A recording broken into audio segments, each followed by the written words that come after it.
Bonjour à tous et bienvenue dans ce nouvel épisode du Digital Download. Oops. Good afternoon, good morning, and good day, wherever you may be joining us from. Welcome to another edition of the Digital Download, the longest-running weekly business talk show on LinkedIn Live, now globally syndicated on TuneIn Radio through IBGR, the world's #1 business talk, news, and strategy radio network. Today on the Digital Download, we're talking about one of the most critical skills for 2026, the ability to filter the noise. We are bombarded by breaking news, technological shifts, and cultural changes every single day. Most people let it wash over them. Leaders filter it, understand it, and communicate it. To help us with the discussion, we have a special guest, TJ Walker, public speaking expert, media training guru, and best-selling author with over 30 years of experience training presidents, prime ministers, and Fortune 500 executives. But before we kick off the discussion, let's go around the set and introduce everyone. While we're doing this, why don't you in the audience reach out to a friend, ping them, and have them join us? We strive to make the Digital Download an interactive experience, and audience participation is highly encouraged. Tracy, you want to kick us off, please? Yes, thank you, Bertrand. Good morning, everyone. I am Tracy Borison, founder of TLB Coaching and Events, a proud partner of DLA Ignite. And we are living in a day and age where there is more that we need to filter than we ever have before. So I'm really excited for this conversation today. Hopefully you get a few clues about this. All right, Tim. Yes, welcome, everybody. My name is Tim Hughes. I'm the CEO and co-founder of DLA Ignite, and I am famous for writing the book, Social Selling Techniques to Influence Buyers and Changemakers. All right. Richard? Good afternoon, Richard Jones from Curate, a proud partner of DLA Ignite. I make a point of emphasising my pride this time around because I was chastised for not doing so the last time I appeared on this podcast. Okay, perfect. So it's well noted. Adam. Hi, everyone. I'm Adam Gray. I'm co-founder of DLA Ignite and Tim's business partner. And this idea of filtering content, I remember a few years ago when Eric Schmidt, the founder of, or CEO of Google as it was then, said there's more content created in any 48-hour window than there was from the beginning of recorded history through to 2003. Remember, that was before AI arrived on the scene. Mm-hmm. Now the problem has exponentially increased since then. So this is a challenge that every single person faces. So it would be fascinating to hear how this develops. Excellent. Well, thank you, Adam. And as I said, this week, we'll talk with TJ Walker. He's the founder and CEO of Media Training Worldwide and the host of the new podcast, Filtered with TJ Walker, where he breaks down daily business and tech news through the lens of personal development, and we'll talk about that. Let's bring him on. Yay! Welcome, TJ. Welcome. Hi, good to see everyone. Thanks for having me. Hi, TJ. Welcome, TJ. TJ, why don't you start by telling us a little bit about you and what led you where you're today? So I'm a communications and personal development expert. I have more than 200 online courses with 12 million enrollments from every country in the world except for North Korea. We're still working on North Korea, but I help people improve their personal development skills, especially communication skills, so that they can be more successful in their professional life as well as their personal life. Sounds excellent. And by the way, it's not the first time we have you on the show, TJ. Last time around, I recall you were starting a quite exciting experiment. You were actually designing your own video clone. Could you tell us a little bit about what happened since? So it has mixed results. And when I started it, I remember thinking about 1998 when I started my online training career. I did my first online course in 1998. I lost hundreds of thousands of dollars for 15 years, and then they became wildly profitable. Mm-hmm. So I went into the whole digital clone thing thinking, okay, Maybe it'll take off and be an overnight success. Maybe it'll take 15 years. Maybe it'll be something in between. And right now, I'd have to say something in between. The marketplace still is uneasy about the idea of cloning. It still, frankly, creeps some people out. Now, I have a clone that answers to people as I would in a text format, an audio format. And for the last year and a half until literally yesterday, it did it in a video format. So you saw what looked just like me talking to you, critiquing your backdrop or whether you touch your face when you speak. It could see you and do that. Unfortunately, the platform I was using discontinued video. And they did so in part because people just weren't comfortable with it. They weren't comfortable creating it, I would say, because they don't have media training, but consumers were not interested in watching it. And so, for example, the platform I use, they also have famous actors like Arnold Schwarzenegger. People like having a conversation with Arnold Schwarzenegger, but they didn't want to see his face on the screen looking at them and talking to them. It struck people as too weird. I'm still very optimistic in the future, but this could be one of those things that takes 15 years. I use it primarily now as an add-on to my online courses. So early on in my courses, I tell my students, hey, this course comes with its own AI assistant. You can ask my clone any question, it will answer pretty much as I do. So it's not a profit center, but it is something that gives added value to my online courses, which presumably makes customers learn more, students learn more, makes them happier, leads them to leave higher reviews, and therefore I get more students. So there's a back end way of sort of helping my overall business. Well, thank you for that feedback. Very, very interesting, because I think you were really on a visionary path for sure. And by the way, I'm glad to have you in person, and any feedback will be more than welcome after the show, of course. And I'm sure it's the case for everyone. Okay, great. So let's go back to our topic of the day, TJ, and we'll start with a foundational question. How can we stop consuming news passively and start analyzing them? I know it sounds quite strange as a question, but not strange at all. That's my world. That's what I beg people to do. And I think everyone has to come up with something, their own plan that's unique to them, where they realize they have biases. I have biases. Everybody has biases. But what you have to do if you want to be an informed, intelligent person in 2026, I believe, is actively seek out two things. You have to actively seek out media sources where there is a broad agreement, not universal agreement, but broad agreement that they are sourced with objective journalists. Number two, you need to find a news outlet that actively seeks out opposing opinions for their analysis.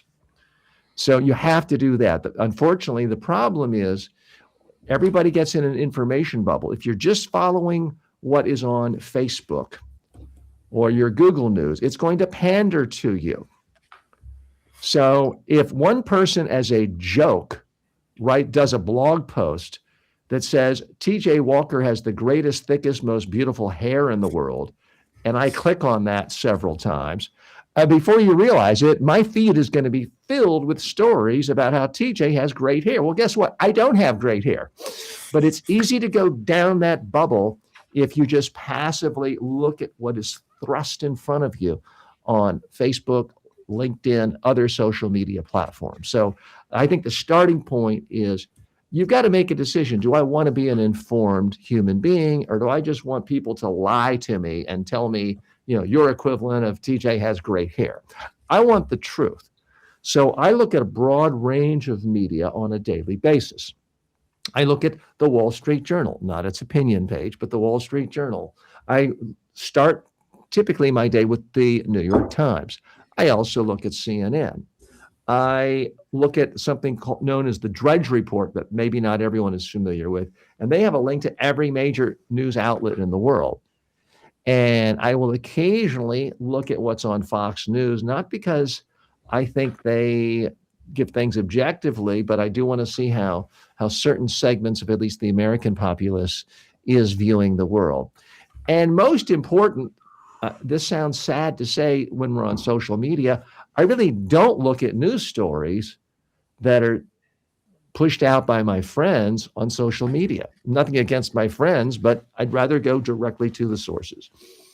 So in a world where the news and current affairs seems to be incredibly polarized, where there's very little middle ground, isn't the risk that you become further entrenched in your viewpoint because you have your viewpoint because you feel it's the correct viewpoint and the truth? Because as an intelligent human being, if you didn't think it was the truth, you wouldn't be consuming it. So you're consuming this, and then you switch to another different counter viewpoint, and it's simply offensive because all of the fundamental ethos that you have in view of the world is being undermined by that. Isn't there a risk that this further entrenches you in your viewpoint, whether or not we're talking about politics or stuff like that, or we're talking about the adoption of AI in the world? I don't believe AI is going to be adopted, not because I don't believe it's going to be adopted, but because I don't want it to be adopted. And if I keep saying it's not going to be adopted, perhaps it won't be. You absolutely have to seek out opposing views. Now, I'm pretty pro AI. I'm in AI all the time. But about 6 months ago, a book came out, and I forgot the exact title of it, but it was essentially AI is a scam. I made sure to read it so I could understand their arguments. This morning, or yesterday morning, I started my day off reading the New York Times, which many in America would argue, I don't particularly agree, but would argue it has a liberal bias. Well, they also have well-known, prominent conservative columnists. One of them is Bret Stephens, lifelong conservative.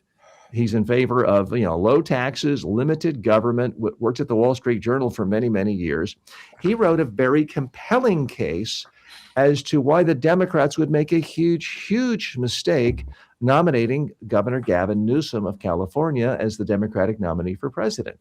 And he made his argument with very specific fact-based reasons that anyone who cares about facts had to respect. And it made me really think of things differently, because I was sort of in the camp of, okay, this Gavin Newsom guy, he's good looking, he's tall, he has great hair, he's a good communicator, he attacks the opposition forcefully. I was kind of leaning in that camp of maybe this guy would be the strongest candidate for the Democrats. And Bret Stephens really shaped my view on why Gavin Newsom may be wildly overrated. So I think it's important that you actively seek out opposing views, and you look at news organizations that are not purely partisan, state media or apparatus of a particular party, and have opposing views, which I would argue the New York Times does. So, TJ, I have a question, because all of that makes lots of sense for me. But I also think there's people on the daily who, I don't know if they would necessarily use this language for it, but there seems to be some danger in that, in seeking out the opposing views.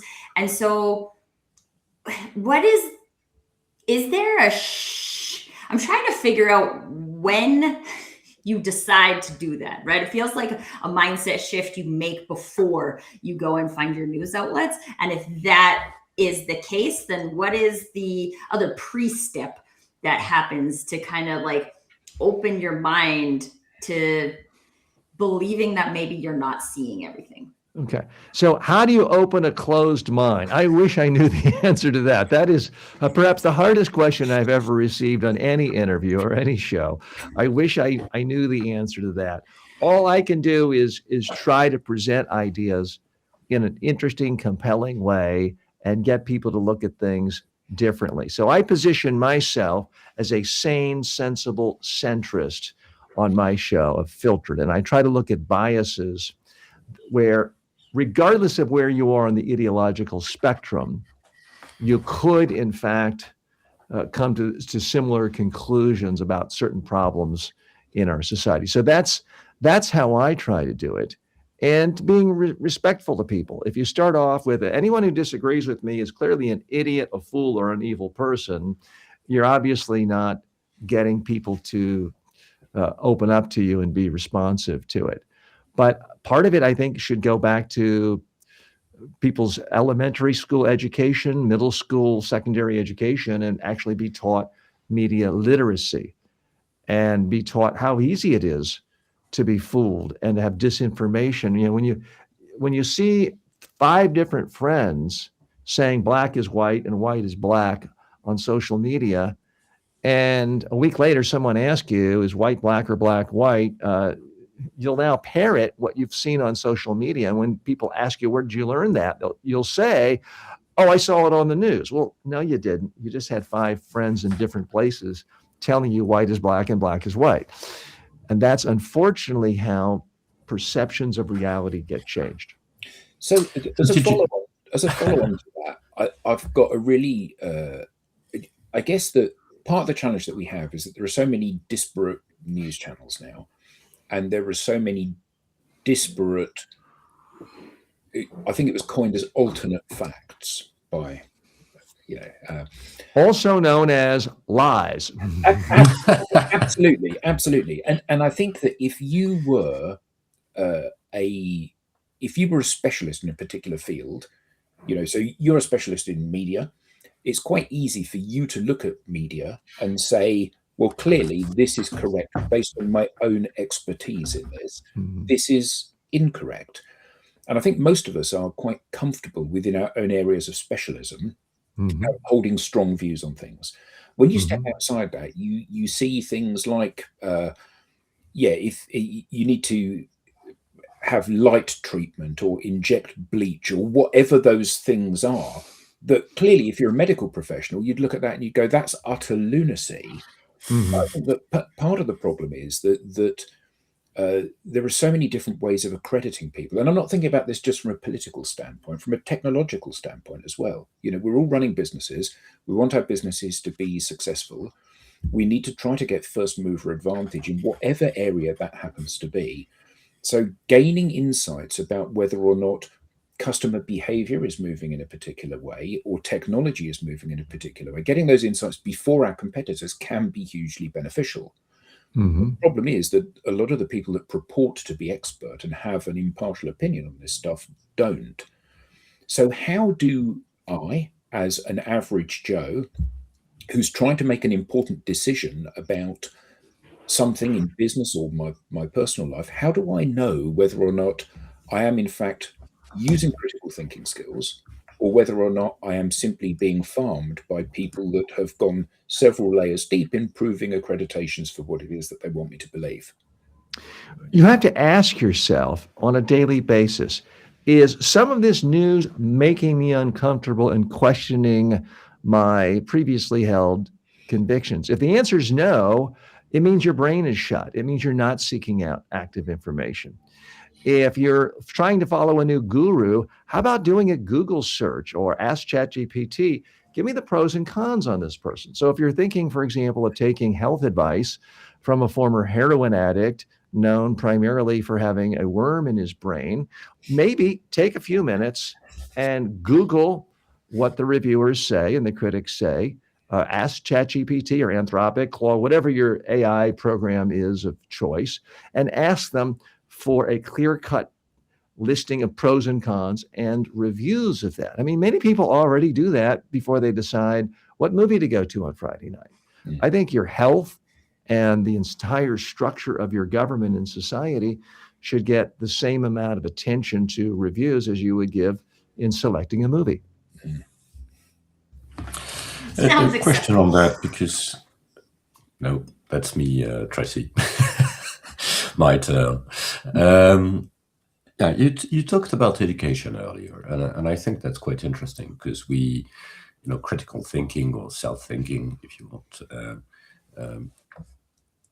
I would say probably is a result of education. So I think, so the question is, do you see a difference based on generation on, activating that critical thinking?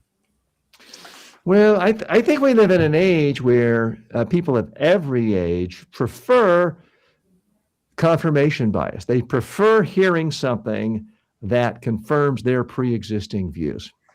So, for example, I live here in South Florida, where there's a huge percentage of people who just want to hear that all the problems in life are from these illegal immigrants, hordes transforming America and taking over America and causing massive crime. And they do that when they are at various resorts and luxury hotels where all the staff members waiting on them every day are law-abiding immigrants and perhaps people who have not yet gotten their immigration. So there's a huge disconnect. So I think people can be irrational at any age and can be susceptible to hearing flattering lies. I mean, that's one of you had written to me earlier about things to talk about today. What's changed in the media, certainly since I started doing training many decades ago, is it's never been easier to tell lies and convince people and build traction and gain power over people's lives. I would argue in 2012 and earlier, if you were an American politician, at least running for president, and you just nakedly, boldly told lie after lie after lie, the mainstream media, which still had power back then, would eviscerate you. It would destroy your reputation, bring you down so low in the polls that party insiders, donors would run away from you and you would have no chance. That all changed in 2016.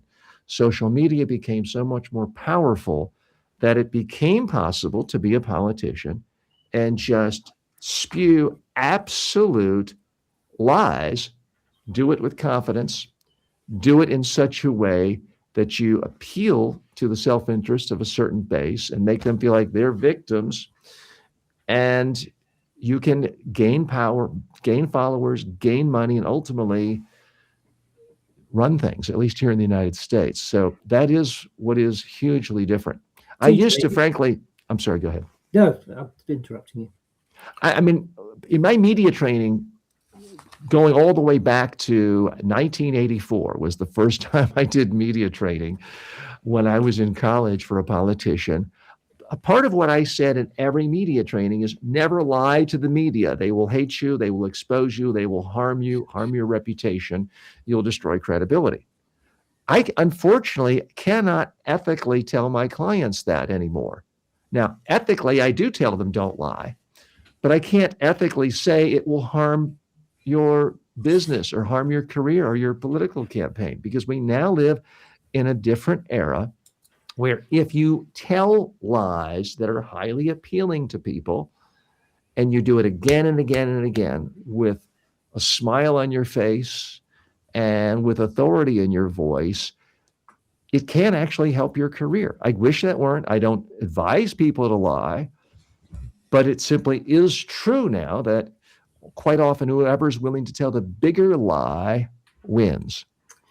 I was just going to say, to follow up on that, it's ironic that your first media training came in 1984, and now you're living in 1984. Yes, exactly. I think one of the things that somebody said to me once was that we used to live in what was generally an honesty-based society where most people did and said the right things. And then we shifted to a risk-based society where you kind of just did what you could get away with as long as you could get away with it for. And I think that's kind of where we've got with the media. You know, you can pretty much say what you want and get away with it because, you know, that's the way the world works these days. You know, honesty has kind of been confined to history, and it's you know, it's a case of, do it until you get found out. And even then you can probably defend yourself. You may be right. I'm not willing to give up on humanity and the democratic experience or experiment, because democracy is based on the whole idea of a free flow of information, of facts getting out, holding people accountable, and having some kind of robust debate. I'm not quite ready to give up. I do think there are certain individuals who simply do not have the capacity for shame, because we did live in an era. I mean, look, politicians have always lied Richard Nixon, famously in the United States, lied a lot. But the difference was he acted embarrassed. He acted ashamed. He acted like he didn't want to get caught telling a lie. Now we have a situation where various political actors and other actors in the world, whether they're trying to sell their supplements or anything else, appear to have no sense of shame at all, which does make them more convincing liars. Can I introduce you to Peter Mandelson? I'm not familiar with who that is, but very lucky. I'm sure he's a prominent sort of British politician who is going through all this at the moment. He is a perfect case in point. Okay, there's always been shading. There's always been putting things in the right light. There's always been omitting. What is different, certainly in American democracy, is just flat out lying and showing no shame. I know I had a lot fewer votes than my opponent. I'm simply going to lie to you and tell you I had more votes. And if you disagree with me, you're a liar and you're guilty of fraud. That really is different. So that has not happened at the highest levels of American government before. And it's worked. And it's not just the politicians, it's the media. As media is fragmented, as we've gone away from just 3 national news services to thousands of sources of news, we now have people segmenting how they deliver news. And they do this. They put their finger in the wind. They say, what does our audience want to hear? If our audience wants to hear that their candidate actually won, even though their candidate had fewer votes, we'll simply lie to them and say, yes, the candidate you wanted actually won. That's different. That did not happen in the past in the United States. So how can we build so how can we go back to some sort of confidence in our sources, basically? Because what you're explaining is that the biggest lie could be very well communicated, basically, with authority and credibility. So how can we, as human beings, citizens, get out? Well, I'm trying to do my part. Crisis, basically. Yeah, I'm trying to do my part, which is why I started my own. Forgive the shameless plug. I just said there's no shame any less. But I'm trying to do my part with my podcast, Filtered with TJ Walker, where we typically look at the top 6 stories of the day, Monday through Friday. And I look at a wide variety of sources, pulling stories from the Wall Street Journal, the New York Times, the Drudge Report, sometimes Fox News, sometimes MSNBC. And then I give analysis where I often cite my sources. And I often try to say, here's the conservative perspective on this. Here's the liberal perspective. Here's what I think a dispassionate analysis is.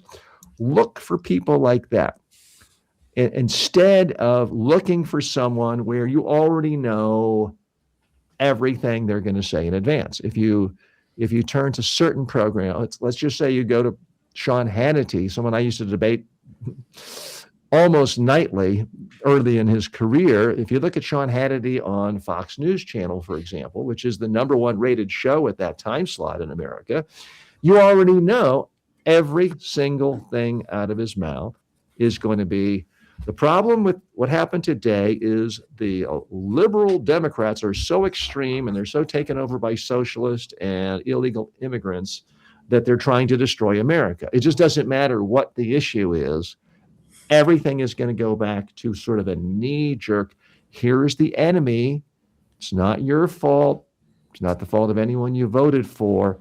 It's this group of others that we don't have to debate anymore because we have already determined they're insane, they're crazy, they're radical leftists. Doesn't matter if it's a conservative Democrat or a moderate Democrat. He's just going to say every single Democrat is an extreme, out of control, socialist, Fidel Castro loving extremist.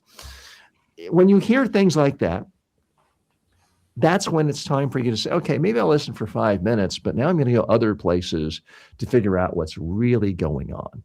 That's what I think is needed. Okay. Yeah, it strikes me that you're living in the wrong place. You shouldn't be in Florida. You should be in Seattle, shouldn't you?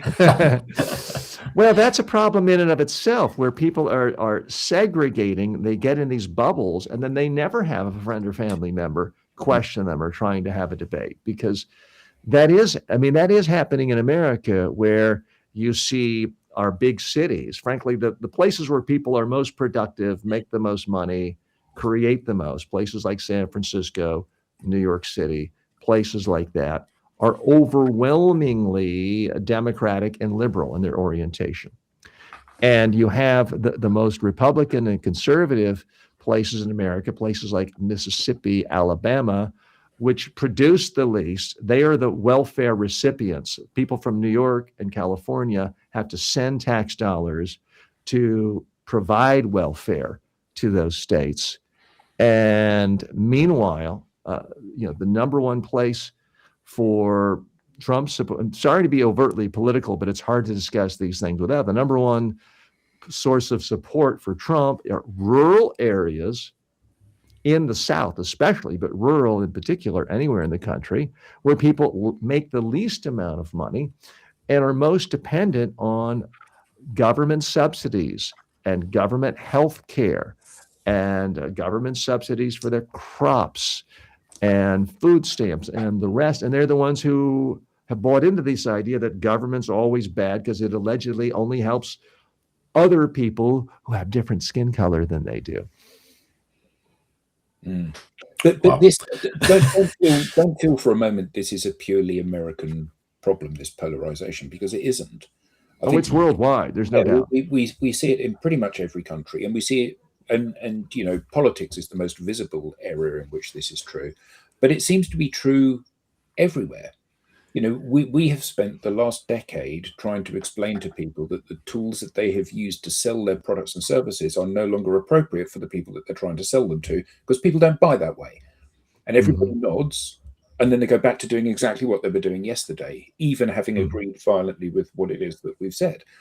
And I think part of this is, as you said, a lack of critical thinking skills and a lack of not a lack of ability to listen to this idea necessarily, but a lack of ability to process this idea. So you hear it and you go, well, that makes perfect sense, and then you get back on with what you were doing before, because there's a comfort to the routine of having done something a particular way. Yeah, and there's a comfort to being outraged. Unfortunately, this is a problem of all the big tech companies. Their algorithms are designed in a way to get maximum engagement. The easiest way to get engagement is to say something absolutely outrageous that's going to make someone angry. So certainly before the cell phone came out, or the smartphone, it wasn't particularly dangerous or radical for any doctor, any healthcare official, to remind people to get their vaccines. Because if you look at the world before vaccines, if you want to go back 150 years or so, people died at age about 33. I mean, because of things like antibiotics, sanitation, and vaccines, the average lifespan of people in the entire world has doubled. There was simply no controversy about that. These days, you have so many people saying, oh, these vaccines, and I won't even say it now because I don't want to set off algorithms to get this show in trouble. But certainly there are people who want to give other views about vaccines and attacking the mainstream medical world, and then using anecdotal evidence to convince, unfortunately, huge swaths of the American public, but also people around the world, that vaccines are not good. And that causes problems. So it's not just the politician getting attacked. It is a mainstream medical official who can be attacked simply for giving what was standard advice for decades. But isn't there a danger? So you said about attacking mainstream views on these things. Isn't there a danger that we assume, now this is not a conspiracy theory viewpoint, isn't there a danger that we assume that because it is mainstream, it is correct? So we had in this country, the UK, it was not until the suffragettes came along 100 years ago that women fought for the right to vote. Because up until that point, the mainstream view, even amongst many women, was that women are not capable of voting because that's an important decision and therefore that's a men's decision. Really, that's a ludicrous viewpoint, and we see that as a ludicrous viewpoint now, but it was the standard mainstream viewpoint. And isn't there, I mean, I think that the confusion lies for many people in the fact that you either buy into the fact that the mainstream is always right, and then you are spoon-fed by your media a particular view of the world which may be serving somebody else's agenda, or you assume that every viewpoint is right, in which case you believe that the Earth's flat and that people didn't land on the moon. And it's like, how do you differentiate between these two extremes?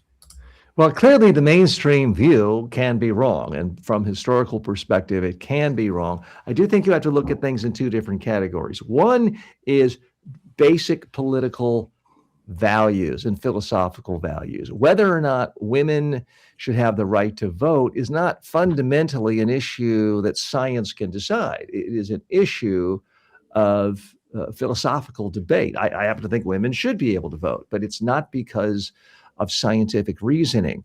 Whether vaccines work or not, or whether the Earth is flat or not, is in the realm of science. And science gets it wrong, but science has a self-correction mechanism. And it's called more scientific inquiry. It's called testing. It's called peer review. So certainly there were a lot of mistakes regarding how the coronavirus was handled. But science is the one that corrected us. People like to say, well, everyone was wrong about COVID and it wasn't spread through handshakes. Well, science is the one that figured that out, and it eventually came out. So that is the beauty of science. It's not that it knows 100% what is always the perfect solution. It's that it goes into every problem asking, how do we test this to find the best available evidence at the time? And it's constantly changing. So I think you do have to look at things from the standpoint of, is this a fundamental human value that we could change our view on? Or is this something about science? A lot of people who consider themselves liberal and progressive in the United States 20 years ago were not in favor of gay marriage. It wasn't science that convinced them to say, okay, we should have gay marriage. It should be legal. It was a change in values. So we talked a lot about society and politics. Do you see the same in businesses? And maybe that's, I'm quite sure that Tracy has a complementary question on that. Well, I hate to say this. I don't want to be giving advice to people doing horrible things, but there are a lot of business opportunities for people pandering to fear and ignorance. I mean, I would argue the vast, vast majority of the supplement industry is just about pandering to people's fear and ignorance. If you look at actual independent scientific inquiry from major universities, there is essentially no evidence that supplements, the ones you hear promoted on every kind of podcast, actually help humans live healthier lives. There's a lot of evidence that it can often cause kidney damage and liver damage. But if I just hold up this thing and say, here's a vial here in the United States, let's say I'm speaking to a United States audience. Here's TJ's magic pills. The government doesn't want you to have this. The FDA doesn't want you to have it, but take this and it will allow you to lose 50 pounds overnight and grow a full head of hair. And you better get it now because the government doesn't want. In reality, I could have gone to the sidewalk. What's that? For you, $9.95. You've got quite the reality is, I'll send you a check. The reality is, I could have. It's different in different countries. The reality is, I could have gone to my sidewalk, scraped dog poop off, put it in here, sold it to you, completely legal in the United States because I didn't call it medicine. I called it a supplement. You can sell anything to people. Again, I'm not advocating anyone do that, but unfortunately, that's the reality in a huge part of the supplement industry is they're just selling. I mean, there's literally a guy named Brian Johnson selling snake oil to his followers. It's just olive oil, but 10 times more expensive than others. And he literally named there's it. a big irony there, isn't there? Yeah. So there's a snake oil salesperson selling snake oil. Yeah. Tracy, question? Well, I mean, I'm the marketer in the room, right? So as you're sharing all these things, TJ, I just am like, I can see how that trickles into how people are now being trained to do marketing, because we can just lie and post it everywhere, and then pretty soon we'll have all the business. And this has started to become, I mean, I don't think people will outright say we're lying, but we're just going to promote it. But that is happening a lot. And then there's a lot of people, specifically like small, medium, even solopreneur businesses, who are being taught those things. And then they're trying to do it, but they have this inner ick factor. So like, this is what we're being taught to do, and we need to do this because this is what it takes to be good at sales or good at marketing. And then it's just following this pattern of like, I can't stand here and tell you that it doesn't work, because it does. Look, there's evidence that says that can work. And at the same time, one of the things that I love that you said about scientific inquiry, and that I love, is that if your hypothesis doesn't have an equal chance of being false as it does of being right, then you don't have a good hypothesis. Your hypothesis is biased.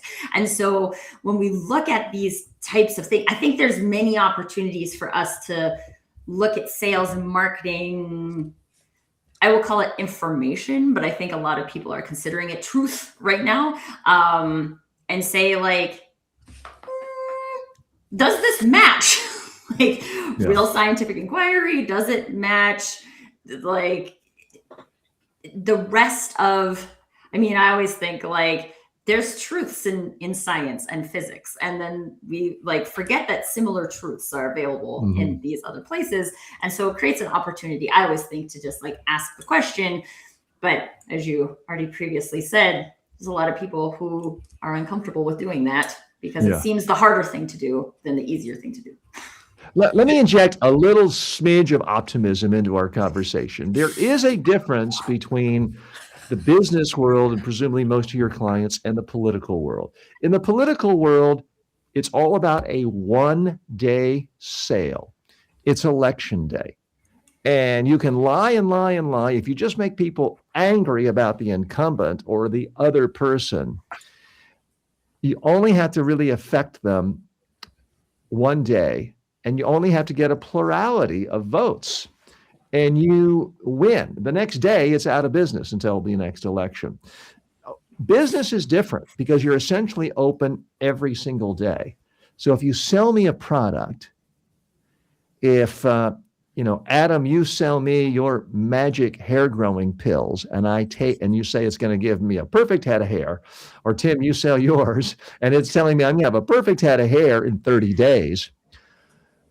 Chances are 90 days from now, I'm not going to buy your pill anymore, because the facts will become abundantly obvious to me. In the politics, once someone's in, they're in for the full term, at least in the United States. I understand there can be a vote of confidence in other places and someone kicks out. So there is that little bit of difference in the business world and the political world, because every day in business, you're open for business. You're trying to sell every day. And therefore, I think it's harder to trick people and to fool people with blatant lies for many, many consumer products and services. So TJ, one of the things that I think, coming back to social media has changed, because if you think about it, social media was the thing that put Barack Obama into power. But that was years ago, and people don't really remember it. So I'm sorry, I didn't hear who you mentioned. Barack Obama. Oh, well, I would differ with that analysis. Okay, nowadays you can actually. So I have a friend of mine who runs a YouTube channel, and he there was an app that he subscribed to, which said, I can get you titles of shows. You tell me the show, I'll give you the title, and you'll get more engagement. All of the, and of course, what the title would do is plays on the YouTube algorithm. So you'll see a lot of it, and there's loads, and you'll get it on Facebook, and you go on YouTube, where you'll get titles like, these are the 2 things you can do to get thick hair, and one of them will make you really scared, or one of them will make you really angry. So they're clickbait titles. He basically had it for a month, and it did make the views go up on YouTube. But he decided to stop using it because he decided he wanted to create his own titles rather than create clickbait titles. Do you think that there should be, in a world of, should we be using apps where we're going to get clickbait and we're running for clicks and views, or do you think that we should be taking a step back and actually saying, actually, no, I don't want to do that, and if I get less views and less clicks, that's okay? So, I mean, the problem with clickbait titles is millions of people are using clickbait titles, and they're just not working much. The second problem is the people you attract leave after 3 seconds. So there's very little benefit to any business. Even if you're having an advertising model, you can't really monetize that audience. So I don't think it's that simple. You mentioned Barack Obama. It is true he was given credit for using social media effectively, but he ran in 2008. The iPhone only came out in 2007. So there was just so few people actually used it heavily back then. People were still relying on so-called mainstream traditional media to get information about candidates. And the one fact that came out that helped Obama the most was the simple fact that the Republicans in power the economy was losing 750,000 jobs a month in November of 2028 in the United States. So I would argue Bernie Sanders, Jesse Jackson, you or me, even though you're not a U.S. citizen, anyone would have beaten the Republican nominee in 2008 simply because of the fact of the absolute hemorrhaging of jobs in the U.S. economy. So I think that was a clear-cut case where the facts so overwhelmed that people do vote their pocketbook when they see 750,000 jobs losing. So sorry for that minor quibble, but that and really 2012 were the last elections where I think social media wasn't dominant. So you mentioned earlier, TJ, that you could go and ask your favorite AI assistant to provide you with the pros and cons on the topic. Is that really the truth? Yeah. I mean, that's something I use ChatGPT. Should we trust the answer? So you shouldn't give total trust to anyone, AI, LLM, because it does still hallucinate, although I use it daily and it seems to be getting better and better and better. You could also use a combination of Google, Claude, and OpenAI if you want to ChatGPT, because you can also ask for sources. If you want to know, hey, there's a new doctor I'm going to, give me an honest assessment of whether this doctor is respected in the community. If you ask ChatGPT, it'll give you an answer instantly. If it gives you 5 sources of people in the community who've sued them for malpractice, for cutting off the wrong limb, and you then click the link and it takes you to yet another mainstream local newspaper that says, yes, Dr. Walker is horribly negligent because he cuts off the wrong limb, not to use Dr. Walker. So I think it can be a great, fast way of starting the research, but I wouldn't rely exclusively on that. But I use it all the time for buying certain products. I may look at Amazon reviews, but sometimes a product isn't there. And if I want to know, is this more or less okay? I might ask ChatGPT, and if it comes back and says, hey, sometimes it'll say there's just not enough data, I can't recommend for it or against it. That's useful. Sometimes it will find a lot of different negative reviews, Yelp, other places, and it just saves me so much time so I don't buy something that's going to fall apart. I do find that very useful. We have a comment from the audience. Tim, you want to read this, please? Yes. Content may be king, but attention is the new currency. Clickbait awareness is much easier than loyal followers that constantly consume. So a couple of things there. I don't think content is king because the world is full of content that no one looks at. I mean, the average YouTube video has, I've heard, as low as 3 views. So content alone isn't king because all of us are drowning in a sea of content. It only matters if you do get attention and someone wants to look at it, read it, view it, listen to it, and consume it and perhaps process it and use it. That's what's king, is that engagement, which is nice that you're taking questions from your audience now. It's showing that you are walking the talk. That's great. You do have to engage. And the second part of that, if you could flash that up, because there was something I wanted to say about that question. Clickbait awareness is much easier than loyal followers that consistently consume. Okay, so I don't know that I completely buy that, because if you, for example, just title this show, Sydney Sweeney Shows Old, that's clickbait. I really don't think we're going to all of a sudden get millions of views, because the algorithms are smart enough to say, okay, is the content really matching the title? And if not, you'll be punished. So A, I don't think it's that easy to simply use clickbait. And B, if you do use clickbait, it's extremely hard to monetize it. Because if all you want to do is clickbait, maybe you can get the so-called programmatic advertising, which gives you a very low amount of money, small amount of money. You can get a few scraps, but you can't build a real media business around it. You're not going to get people to buy your advertising or marketing service just because you use clickbait and 2 million people watched a particular video. You would be much better off having 10 people watch your content on a daily basis and 3 of them becoming regular clients than having a so-called viral video promising Sydney Sweeney half naked and having 10 million people. Chances are none of them would hire you for marketing or advertising or PR services. It's interesting that, so thank you, Mike, for the comment. Really appreciate that.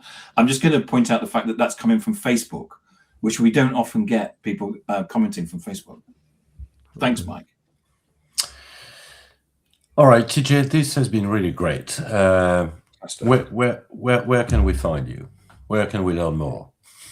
If you go to tjwalker.com, that's my website. I am on pretty much every online platform, whether you're on Coursera, Udemy, any of those platforms. You will find hundreds of my courses that relate to communication skills and personal development skills. On Apple, Spotify, and your favorite podcasting platform, you can find Filtered with TJ Walker. So I would urge you to check out that show, because the very same things we talk about here today are things I do talk about on a regular basis, because it is done either live or same day, as typically 5 days a week.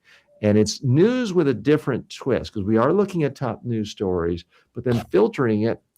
And I just committed a media training blunder there. I hit my microphone. Apologies.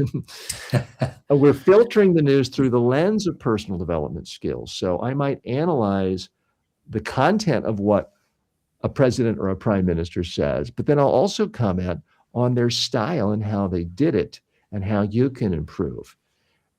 So it's a combination of a news show filtered through the lens of personal development skills. So you're not just going to be depressed after hearing the news. You're going to learn specific skills of how you can improve as well. Excellent. So we'll watch it. And if you want to know more, by the way, we now have a newsletter, as you know, where you will find all the details on today's episode. And you got a QR code. Aren't you fancy? I'm going to do that right now. Yeah, scan that. I'm going to do that. QR code. 2026, TJ. Yes, that's nice. I'm holding up my camera to it. And it was saying a bit, it would go, someone scanned it. Yeah. And we get all excited. Great, Yeah. thank you. Somebody's actually scanned it. All right. So the alternative option, obviously, is to visit us at digital.load.live/newsletter. With that, TJ, thank you so much. Thank you, TJ. Thank all of you. Great to be very back much. with you. Much And we will appreciated. Take see care. each other next week. Thank you very much. Bye-bye. Thanks.